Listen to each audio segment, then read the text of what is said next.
జై జై శ్రీరామ్. మాది డిచ్చిపల్లి కిల్లా రామాలయం యొక్క ఈ రథ ఉత్సవాలు 8 నుండి 14 వరకు రంగరంగ వైభవంగా జరుపుకుంటాము. ఈరోజు ఆభరణాలు ఊరేగింపు ఉంటుంది. రేపు షావా కార్యక్రమం ఉంటుంది.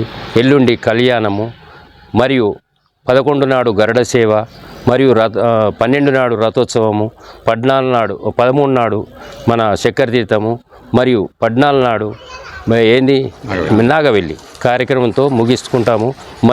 డిచ్చిపల్లిలో ప్రతి ఒక్కరూ ఇంటింటికి వచ్చి మా దేవుని కార్యక్రమాలు వైభవంగా జరుపుకుంటారు. కాబట్టి ఖచ్చితంగా మా కిల్లా రామాలయము యొక్క అభివృద్ధి 14 సంవత్సరాలతో జరుపుకోవడం జరుగుతుంది. కాబట్టి మరియు మా కళ్యాణానికి యొక్క కొండ సురేఖ ఖచ్చితంగా వస్తుంది. కాబట్టి 10 తారీఖు నాడు అందరూ ఈ ఆహ్వానం ఇద్దామని మా యొక్క కోరిక. జై శ్రీరామ్.